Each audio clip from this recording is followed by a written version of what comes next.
Well, hello model car fans. Welcome to the Muscle Car Modeler. My name is Ral, and this week I want to do something a little bit different. And I don't really want to do stash ad type videos showing my latest purchases and some stuff like that, but I do get asked quite a bit what's in my stash, or do I have this kit, or do I have that kit. And I've decided I'm going to do something a little bit different when it comes to that kind of stuff. So I decided that I would do from the stash, where I'd pull out a kit from the stash, share a story of why I bought it, what I was thinking, if I bought it a long time ago, if I built it, and what my plans are, and if it started or stalled, or whatever the story is. And this will also include resin projects and restoration projects and vintage kits and stuff that may be in and out of my mainstream muscle car stuff. So there'll be kind of a bit of a variety here. But of course, I bought the kit, I have plans or had plans for it, and something is going to go on with it. And, you know, that's the case with all of them. Of course, I love the kit. I mean, I bought it. So, this is one of those. So I figured I would start with this one and see how it goes. So let me know in the comments if you like the idea, what you think of it, and, you know, anything that goes along with it, because they're all going to have stories, different ideas or thoughts, or you know what I was going to do with the kit and why I either haven't finished it or whatever it is. Because I mean, a lot of them you buy and you intend to build them, but you know, they just end up in the stash and they sit there for a while, and you know, you can only build so many at a time kind of thing. I'm like everybody else. I can buy them faster than I can build them, and I can build them in my head, and this is one of those kits.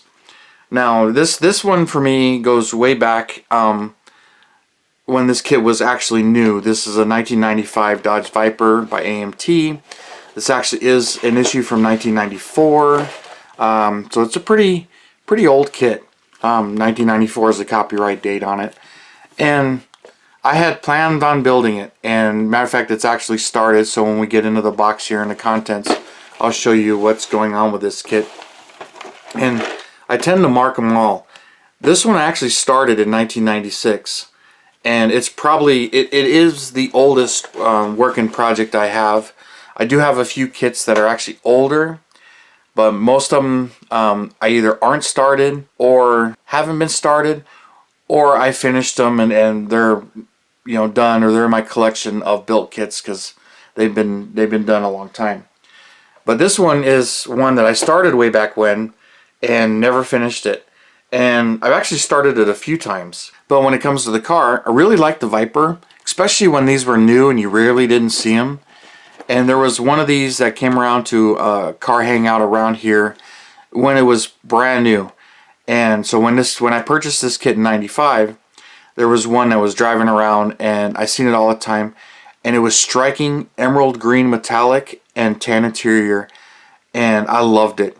So I always wanted to paint this one in those colors and do it that way.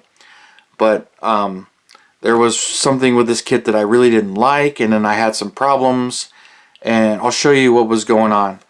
But really don't know if this kit's been reissued or how many times it's been reissued or recently issued.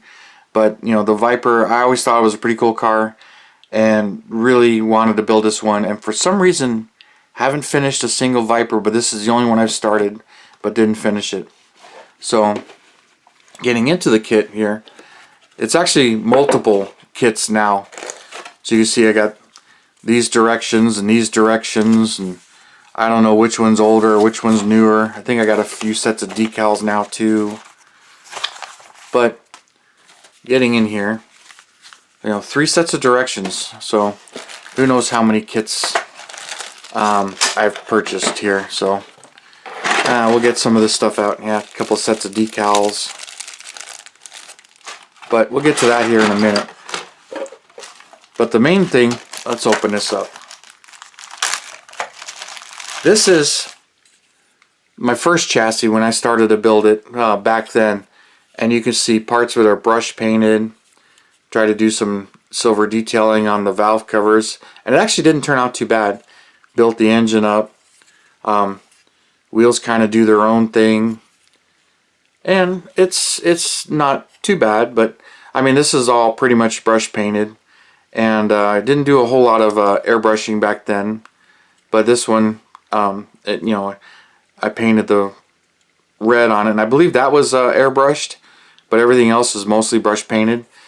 But this was one right after high school that I was building, and one of the ones that ended up stalled as I was kind of getting out of it and cruising and dating and all of that stuff. So that's one of the reasons why it stalled. Plus it was kind of a difficult kit. You can kind of see, got a molded in yellow body here, which I started doing body work to. And this is actually kit number 2. And the main reason is, here's the parts for kit number 1. The first one molded in gray, and I was doing the body work to it. And this one actually isn't too bad. I swapped this hood out. Its mold lines are actually a bit more dramatic, so I decided I'm going to use the gray one. But one of the main things that stalled this kit was you've got all of these body parts that you've got to make and fit.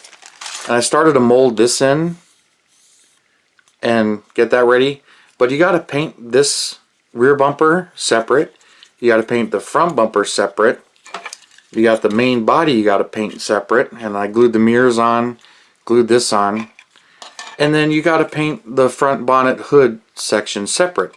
And all of these parts have to be glued on the chassis all separately. And you got to get it all lined up. So you got quite a bit of fitting and work to do. And get all these parts. So that kind of intimidated me, painting the body. I kind of got used to painting the entire body as pretty much one piece and then having a separate hood. You know, my skills are different now, but back then that was one of the reasons that intimidated me, was I had all of this body work that needed to be done. And like this one, a little bit stronger mold lines than the original hood, but all of these parts.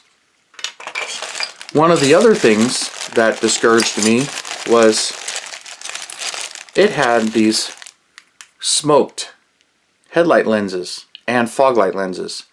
I did not like that. I wanted to do something different. I wanted to make clear ones or figure out how to make clear ones. And then I also lost some of them. Somehow I had lost a fog light and a tail light. So I had lost some of the lenses. Yeah, there's only one tail light lens in here. So I was a bit discouraged. I lost a couple of parts. So this one just ended up getting stalled, and life was in the way, and I was having a lot of fun and doing other things. So in other kits, I ended up stumbling across another bagged kit for $5, and I picked up all of this. So I got the yellow one that way. So I figure, alright, now I got everything. And then that one, of course, I got another set of lenses. So there's the smoked headlight lenses and the tail light lenses. So now I have all of them, the fog light lenses. So I got all of the lights and lenses that way. But I was still kind of discouraged. But I started to build it. So here's chassis number 2. And I started to work it and paint it. And this one's all airbrushed. But I didn't do the greatest job cleaning the plastic.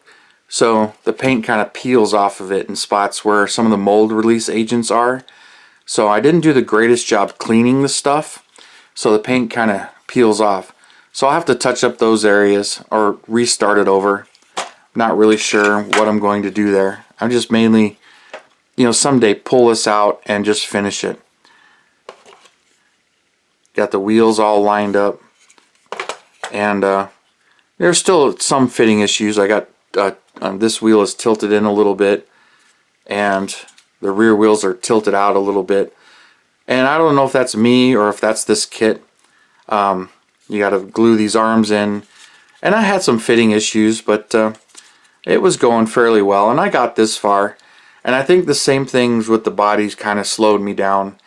And I started to look into other solutions or options.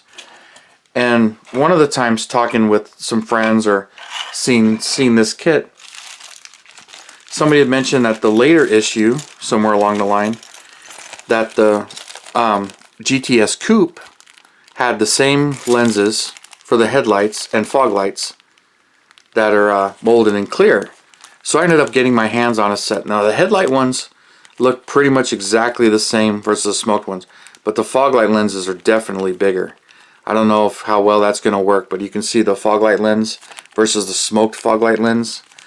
Now the GTS Body has a completely different body, but it's pretty much based on the same tooling and the same kit, but it's not 100% the same. And I don't have one of those kits, the AMT ones. The other Vipers I got are all Revell kits. But this one just kind of, sat and bounced around, and I take it out and look at it on occasion. And still kind of intimidating to look at all these, parts and putting them together and making sure, and not really knowing if everything's going to fit until you get the interior done and the body done and start to fit some of this stuff. So that kind of slowed me down and stalled the project, but that's what's kind of going on with this one. And I think that lens is going to fit in here, but it fits differently, a little much more flush versus the smoked lens. But yeah, this is one that's been in my stash for a long time. Definitely my longest working process from 1996. That makes it 25 years I've had this kit, and it's been sitting and waiting in my stalled pile, which is actually getting kind of small. It was pretty high up there, but now it's 30 something kits. But I got a whole bunch of kits in my stash and different things, and resin projects and rebuilders and some vintage ones. So I'll share them with you this way, and I'll probably do one of these videos a month kind of thing, just to pull a kit from the stash, talk about it, what I did with it, and if I built it before, if I enjoyed it, what I like about it, what I didn't like about it, and what my plans are, intentions are, and if they changed or not. But I figured I would start with this one, just do something a little bit different, see what you guys think. So please let me know, and I really appreciate it. So thank you for tuning in and subscribing and all of your comments and everything. Really do appreciate it. And you guys that have subscribed and hit that bell button, you guys, you have a wonderful weekend, and I will see you next Saturday.